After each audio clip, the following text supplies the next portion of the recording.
What can we do to feed ourselves better food so we can live our best lives? Dr. Dixie Melillo is here to answer that question and others. And these are the hard truths that we all need to hear. The conversation also shines a spotlight on the healthcare system's biggest issues, plus the role of processed foods and the benefit of intermittent fasting. Dr. Melillo encourages individuals to take responsibility for their health and make informed choices about their diet and their lifestyle. As always, we encourage you to consult your own physician before making any changes in your diet or your exercise routine. Help us share the mission of the Rose by subscribing to Let's Talk About Your Breast on your favorite podcast platform and by sharing with your family and friends. Let's Talk About Your Breast, a different kind of podcast presented to you by The Rose, a breast center of excellence and a Texas treasure. You're going to hear frank discussions about tough topics, and you're going to learn why knowing about your breast could save your life. We are so pleased today to have Dr. Dixie Melillo with us here on Let's Talk About Your Breast, and she's going to be talking to us about nutrition, what we need to eat, what we don't need to eat, and how we can be the healthiest person possible by the end of this year. So Dixie, thank you so much for joining us today, and I know you have a wealth of information you've learned since the last time we talked about nutrition. So what's the most important thing we can do for our health right now? Well, I think I'm going to get into that, but I think the first thing that we really need to do is realize the magnitude of the problem, okay? Our healthcare system is in trouble, okay? Out of the 37 wealthiest nations in the world, okay, we have the best healthcare system. We have the best surgery, medicines, hospitals, everything. And yet we have the sickest population. Our per capita expenditure on each patient it's crazy. Mm-hmm. It's going to break the budget. It's going to kill Medicare. So we really have got to decide that we are going to get to be a healthy nation, because if not, we are going to be in bad shape. Out of the 37 wealthiest nations, we are number one in diabetes. We have the highest incidence of diabetes in the world. We have the second highest incidence of cancer and Alzheimer's disease. We are spending a fortune treating these diseases, treating the symptoms of these diseases without curing the disease and without communicating the fact that a large part of this is preventable. It's preventable. Now, talk to us about why, how. Okay. The thing that I think the road we started down, and everybody that knows me, I rail against sugar, okay? Mm-hmm. The road we started down during World War I, World War II, the famine, all of this, not the famine, the Dust Bowl thing, is we had to figure out a way to ship food. I mean, we used to eat things that looked like food, real food. But we can't ship those overseas to feed the troops, and we couldn't ship them down to the Dust Bowl. We had to learn how to process them so that they wouldn't spoil, okay? And you can't take an orange and freeze it. You've got to process it if you want to ship the juice. So processing at the time was necessary. It was a good idea. I think the food industry, though, realized that, man, you can make a lot of money. You know, I mean, there's stories of the 20-year-old Twinkie that still hasn't lost any of its freshness, seriously, mm-hmm. because, I mean, it's so processed. Mm-hmm. They also found that if you add sugar to this, it helps with the processing, but it also gets people to eat more. Sugar is 8 times more addictive than heroin. It hits the opioid center of the brain. It releases your dopamine. It makes you feel good. I mean, years ago in the 90s, I used to joke, I have no carbohydrate cutoff mechanism. And I didn't realize how true that was. Once you start eating sugar, you want more. I promise you, you eat a big salad, you're not going to want more. Okay? You're going to, oh my God. But anything that you eat a pizza. I can remember when I haven't had a pizza in years, and I wouldn't dream of having one. But when you used to eat pizza, you'd be so full you couldn't move, and yet you wanted to bite the point off that last one sitting in there, you know? It called your name. It called your name. Well, Americans, I mean, you just have to look around to realize that we have a problem with all of these chronic diseases. Used to be what killed you was an infectious disease, okay? And then you got an antibiotic and you were fine. Now it's chronic inflammatory diseases. And I think the problem is that we're not communicating to the people what to do to fix it and that you don't have to go there. I mean, you remember the story when both of my folks about 20 years ago got Alzheimer's disease. And here was two people that had traveled the world and they were smart, and then all of a sudden, you know, they couldn't remember each other's names, and then they couldn't walk, and then they become incontinent and they had to wear diapers, and they lived in my house for 3.5 years till they died. They died in my bed. So I got to see Alzheimer's up close and personal. And I just knew that something caused it.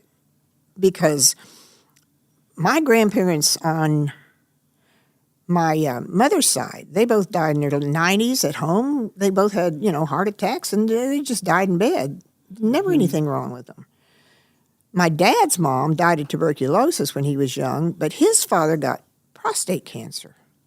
And I remember when he died at 65, but they used to joke about him. His nickname was Cookie Unruh because he wanted sweets all the time. He ate cookies. And so then I read a lot of Dr. David Perlmutter's work about grain brain, how really the sugar is what burns up the brain. They have spent $1 zillion developing a medicine to slow down Alzheimer's. And they don't go out and just tell the people, you don't have to go there. You know, Alzheimer's is just insulin resistance of the brain. It's diabetes of the brain. It's all it is. Bresnik has done wonderful studies taking institutionalized Alzheimer's patients, okay, because once they get it, they want sugar and you can't keep them from it. But institutionalized Alzheimer's patient, putting them on a keto diet and doing scans of their brain starts to light up again and gain some function.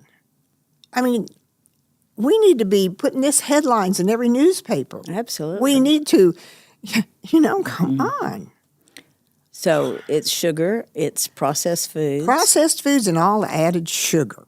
Okay. There is a genetic component, but cancer largely is just a cell whose mitochondria does not function anymore. Mm-hmm. And I have cancer cells, you have cancer cells, everybody's got cancer cells. Because the mitochondria is the little powerhouse of the cell. He makes the energy.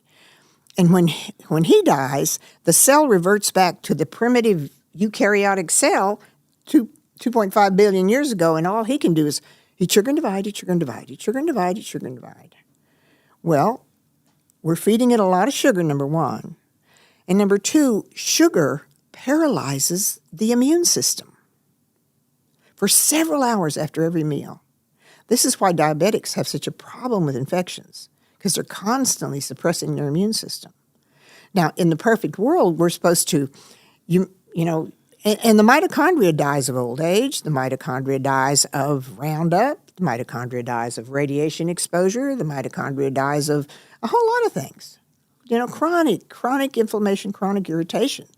And they just get old and die. And that's normal, that's natural. But if you don't have these guys, the little Pac-Man, he comes along and he's got this damaged cell and he's bad. And he eats him. And he recycles the parts. I like that. You know how I like recycling. But, you know, you make one, he eats him. You make one, he eats him. You make one, he eats him. You make one, he eats him. And you got a good balance here. But I think what really, and slowly we have been, putting this out of balance. We put a lot of sugar in this guy, he grows faster, and then this guy can't kill him, and so they kind of get away. And that has, I think, slowly kind of increased our cancer. But during the pandemic, when everybody was isolated, processed food was about all they had to eat, and they ate a lot of it because they had nothing to do. And I think that has really recently just fueled this crazy cancer epidemic we're seeing and this Alzheimer's epidemic. And I feel like the people need to know. They need to know. Can if you did all that during COVID, can it be reversed? Absolutely. Type 2 diabetes can be cured by just not eliminating sugar. Yes. Now, type 1 cannot because it's damage to the pancreas, and that's not going to work. But cancer cells also need insulin. Insulin is a growth factor. Every time you eat sugar, you release insulin. Insulin causes things to grow. Usually it causes fat cells to grow. But breast cancer cells have 6 times more insulin receptors on them than a normal breast cell. They suck up sugar.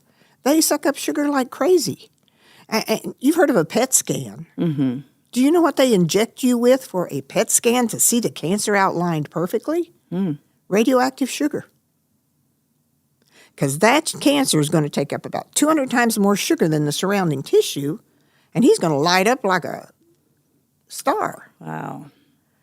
And yet nobody's out here screaming this to the patients. Well, I'm glad They're giving them chemotherapy and a can of Ensure. Come on, gang. The last thing you need is sugar if you're trying to treat cancer. Now, I in all fairness, Methodist has really gotten with the program, and they are really pushing nutrition, which I like. They have. They're really getting with it because I hear it back from the patients. I say, well, what do they tell you? Mm-hmm. So Methodist is really trying to impart this information, but most of the hospitals aren't. They're still telling them, But I think the people need to know. Now, true, there's going to be people who hear this and they aren't going to make a change no matter what, and that's okay. I feel like my job is just to put it out there. If they receive it and they want to make a change and they want to live healthy. When I talk to my patient, and I give this handout about sugar and cancer to every single patient I see, you read it, and I tell them, now read this, share it with your friends and family, put it on your social media. Wouldn't that be nice if there was something besides what you ate for breakfast or something on your social media besides, something that would help people instead of, oh, gosh, I traveled anyway, I don't do social media, as you can probably tell. But come on, let's get this word out, And I tell these kids, don't you want to be me when you're elderly? I'm 77. I take no medicines. I work 9 hours a day, 5 days a week. I don't hurt anywhere. Don't you want to be me when you're elderly? But, okay, how to fix it. The greatest thing that has come along, if you are not diabetic on insulin, is intermittent fasting. And explain that to us. First, tell us what it is and how it's it also works. called time-restricted eating. Now, during times of evolution, and the reason we're addicted to sugar was because we were drawn to that so we could put on some fat so in times of starvation we would have a reserve. Unfortunately, there's no times of starvation for America anymore, okay? So we just, as long as your insulin levels are high, you're never going to lose weight. You're never going to get the fat out of your cells. So it's really important to have a time of very low insulin so that your body can use its fat stores so that it can repair itself to give your gut a rest. 80% of your immune system is in your gut. You don't want to paralyze it. You want to give it some time to regenerate and heal.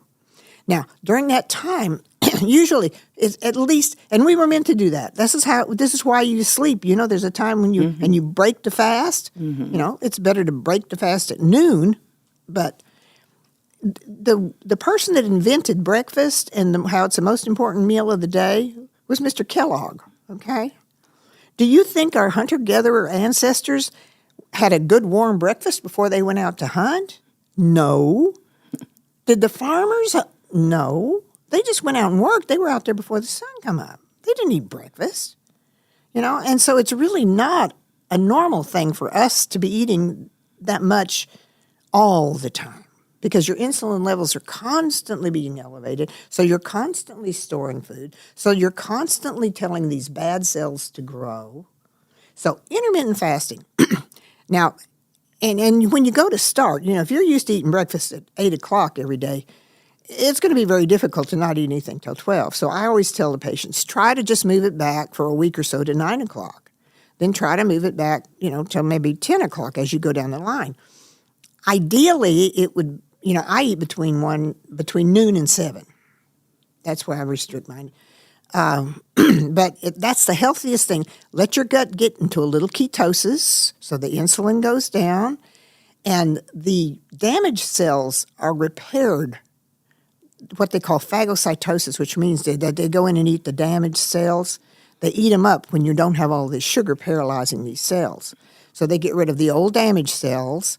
They boost the mitochondria, and it really is a very healthy thing to do. Okay, and then between the time you choose to eat, 11 to 7 or 11 to 6 or 12 to, choose things that look like food. I mean, don't get things that are ultra-processed in a bag, in a box, at the fast food stores. All of that stuff is not even real food. It's just junk that they've put together and they sell to you.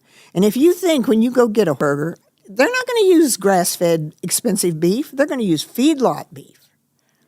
And the beef that is grown in feedlots, they stand their whole life. 6 months they stand in this little cage, standing in their own poop, eating corn, getting a lot of antibiotics.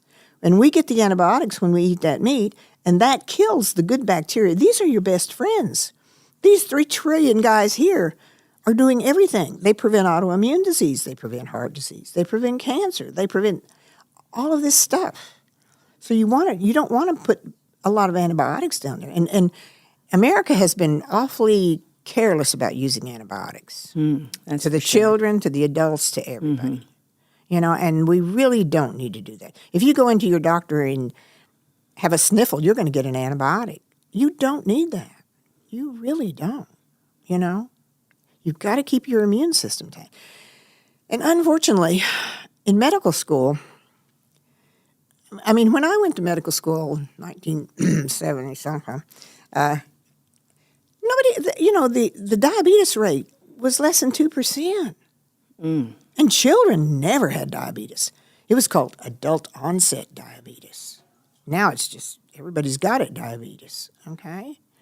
The only people that had Alzheimer's back then was the old drunk that fell and hit his head, There was a lot of them. No, but these people in the 40s and 50s weren't getting Alzheimer's. Come on, Right. But in medical school, you are not taught to prevent anything.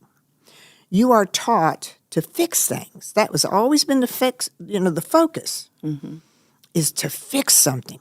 You give it a drug, you cut it out, you burn it with radiation, you just fix it. I never, and still to this day, they don't teach much nutrition in medical schools. Really? I talked to a young doctor. She'd only been out about 3 or 4 years, and I was asking her about visceral fat, which is that dangerous beer belly thing that everybody has now. And that's mainly caused from processed food and sugar. And she told one of my friends, "Oh, well, that's just that's genetic. That's the way that's the way that runs in families."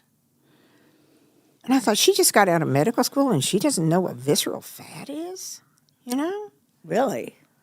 But they're not taught that anymore. They're not taught how to prevent it, how to reverse it. So, Dixie, what you're saying is if we had a diet like what you're describing, that we are actually preventing cancer. Preventing diabetes, preventing cancer, preventing heart disease. Heart disease, triglycerides are just, when they get to be too much sugar in the blood, the liver gets nervous because it increases the osmolarity, and it sucks that sugar in and it wraps it in fat and it throws it back out, and it's called a triglyceride.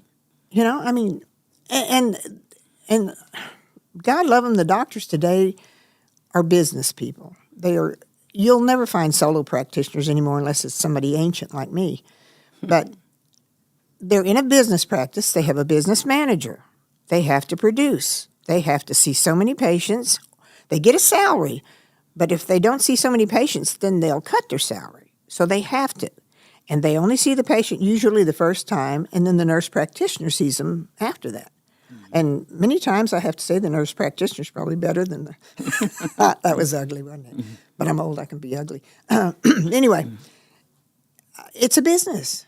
They don't have time. They are not allowed by their practice manager to sit there and talk and tell people, you know, about the dangers of the diet. Just, you know, eat things that look like food. Not, you know, if it's got a barcode and 20 ingredients, don't eat it. If it looks like a plant, eat it. If you can tell that was a plant, that was kale, that was spinach, that was broccoli, that was a banana, that was, you know, that was something that looks like food. Nuts are a wonderful source of food, you know. I mean, eggs. The poor egg has been, you know, so railed against for so many years. Egg yolk is one of the best things for your system, the proteins. So, Dixie, what you're saying is we need to take control. We need to be responsible because, like you pointed out, it's really not the responsibility of anybody else. We need to educate ourselves on how all this works. Yes, ma'am. We need to eliminate the sugar, eliminate the processed food. What else do we need to eliminate? Well, I'll tell you what you know, and I don't want to ever anybody get the impression that don't you ever eat a piece of pie? Oh my God! Yeah. No, once in a while you can eat anything you want. If you're metabolically healthy, you want to go out and eat something really bad. It's not going to hurt you because you have that reserve. Okay, and I have so many patients also. Exercise is so important because I have patients tell me, I just don't have any energy. I can't do anything. You don't have energy because you don't use energy. The mitochondria, the little energy guys in the cell that makes energy, they're very thrifty and they're very smart. And if you're not using any, like most of people sit at desk jobs, 8 hours a day, they're not using any energy. So the mitochondria says, well, I'm not making any if they're not using it, you know. And so the less you use, the less you move, the less energy you're going to have. If you get out there and you know, I mean, I get up at 3:30 in the morning, try to do an hour on the elliptical every morning. And you would think, because I fast till noon, that I would just be exhausted. No, I feel like $1 million after I get off it because it makes energy. It makes energy. It restores brain cells. It's so important that you move. I mean, even at my desk upstairs, I almost never sit down. My desk is elevated to a standing position so that I don't sit. You know, and your mitochondria are your best friend. You don't want them to die early, you know? No. And sleep. Sleep is so important.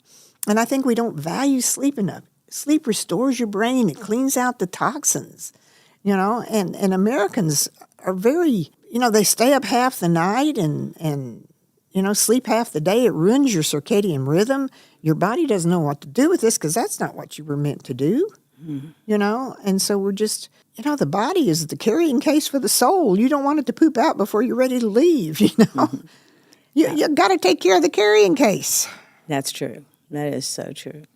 So what else? You've given us so many things to think about and challenges to try. My rock, okay, my most important thing is my spirituality. You know, I mean, God put me where I'm at. God put his finger. What are the chances that a stupid little 16-year-old girl who gets kicked out of high school for being pregnant and unmarried becomes a doctor? That's the hand of God. There's nothing else. I look back and I say, dang, I'm glad you liked me. You know? I mean, and I made it through a surgery residency when they hated women and they made me wear high heels. Mm-hmm. I could have quit 1,000 times, but he always kept me going. And look what he's done with the rose. Oh, my gosh. I mean, this is like, I wake up every morning and I'm just amazed that it's not a dream, you know? Yeah. And so I think it's really, really important to acknowledge the one what brung you, you know, and that you've got to keep your mind right. You can't focus on, you know, oh, I've got 100 pounds to lose. No, you know, I want to feel good and be healthy, and I'm going to take care of this temple that God gave me, you know, and I do. I mean, there's times when I get down. I don't, you know, I'm not lying. I'm going to lie to you. There's times when I go, oh, my God, what is this world coming to? What are we going to do? And then I think, no, you know what? One day at a time. I'm going to help who I can. I'm going to keep my mind right.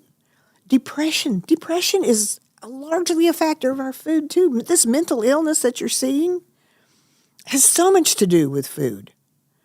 Sugar irritates the brain. I mean, it aggravates. It has to do with Parkinson's and with all of these things, okay? I mean, it's a neuro, it really irritates the brain.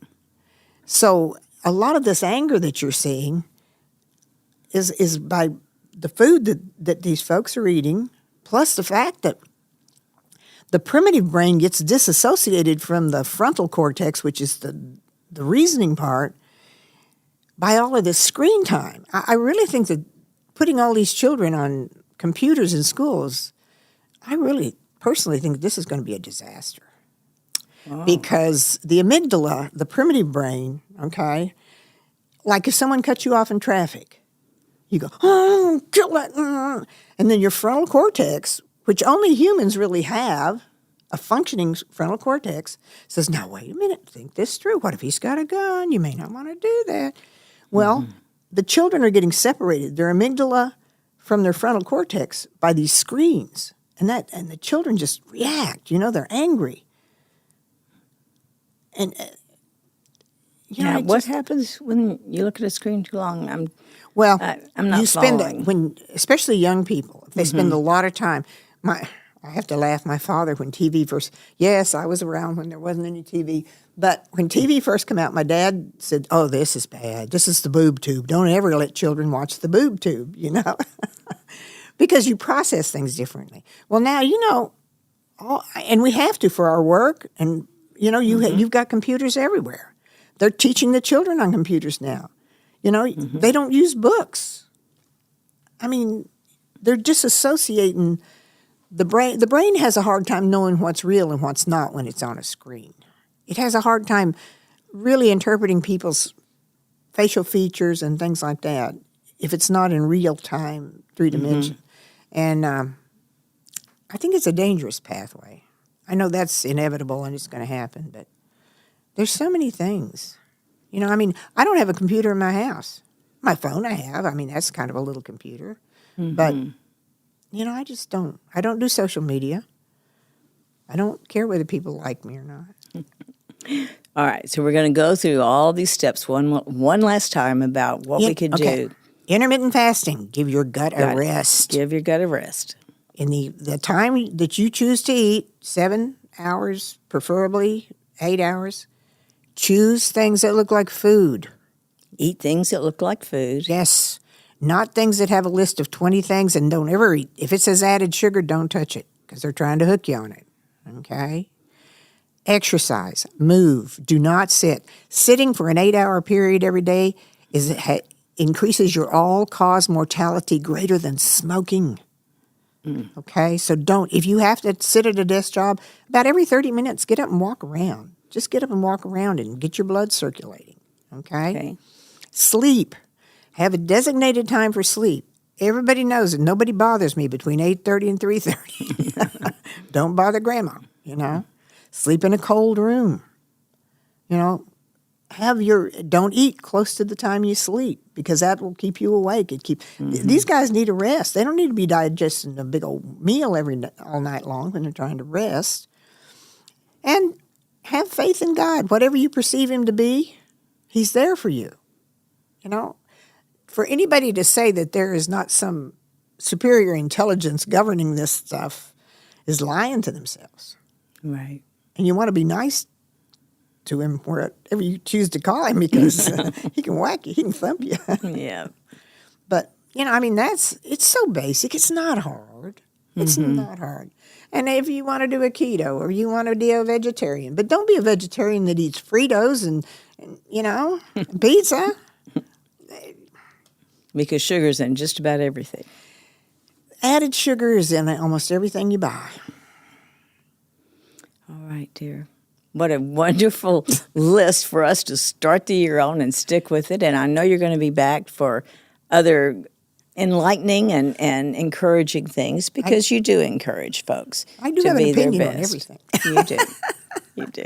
Thank you again, Dr. Melillo, for being with us. Thank you. I'm always trying to save the world from something. Something. All right, that's it for today's episode of Let's Talk About Your Breast.